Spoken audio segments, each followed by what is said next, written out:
Halo sobat, kabar harian Inggris dan Prancis dilaporkan mengerahkan ribuan pasukan ke Ukraina sebagai bagian dari langkah menghadapi Rusia.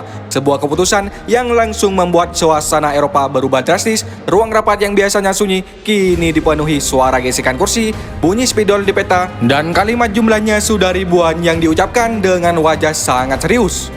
Di London, mengumumkan pengerahan pasukan dilakukan dengan gaya khas Inggris, tenang, teratur, dan tampak banyak gerakan tangan. Ribuan pasukan disiapkan dari berbagai unit, lengkap dengan dukungan logistik yang dihitung sampai detail terkecil. Seorang pejabat menyebutkan langkah ini sebagai tindakan tegas, kalimat yang terdengar sopan namun cukup membuat banyak pihak langsung memperbesar peta Eropa Timur.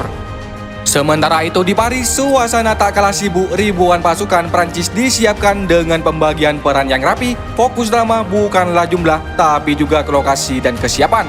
Pernyataan resmi terdengar penuh keyakinan, seolah-olah pengerahan pasukan adalah bagian dari rencana besar yang sudah dipikirkan sambil menyeruput kopi panjang. Di sisi lain, Ukraina menyambut langkah tersebut dengan perhatian penuh. Ribuan pasukan tambahan berarti ribuan koordinasi baru. Pejabat setempat sibuk memastikan semua unit tahu di mana harus ditempatkan, ke mana harus bergerak, dan bagaimana agar tidak saling bertanya arah di lapangan. Fokusnya jelas kesiapan menghadapi tekanan dari Rusia. Pengamat militer menilai pengerahan ribuan pasukan ini sebagai pesan politik yang jelas. Angka ribuan itu sendiri sudah berbicara. Ujar seorang analis, ketika jumlahnya sebanyak itu, tujuannya bukan sekedar simbol, tapi menunjukkan kesiapan menghadapi situasi paling serius. Di sisi lain, Rusia memantau perkembangan ini dengan sikap yang digambarkan dingin dan waspada. Setiap pergerakan pasukan, setiap pernyataan resmi, dan setiap titik di peta diperhatikan dengan cermat. Situasi ini membuat hubungan internasional kembali terasa seperti permainan strategi tingkat tinggi, di mana setiap langkah selalu diiringi perhitungan panjang.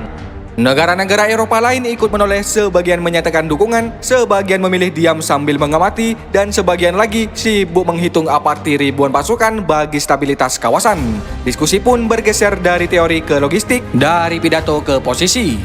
Di media sosial, reaksi publik tidak kalah ramai. Tidak ada bercanda bahwa ribuan pasukan berarti ribuan suatu baru yang harus siap berlumpur. Ada pula yang menyambut Eropa kini terlihat seperti sedang mengatur acara besar, lengkap dengan pembagian tugas yang sangat serius. Meski dibalut nuansa humor, satu hal jelas, pengerahan ribuan pasukan Inggris dan Prancis ke Ukraina menunjukkan eskalasi sikap terhadap Rusia. Dunia kini mengamati dengan seksama bagaimana langkah ini berkembang, sementara peta terbuka, angka tetap terhitung, dan diplomasi berjalan berdampingan dengan kesiapan militer.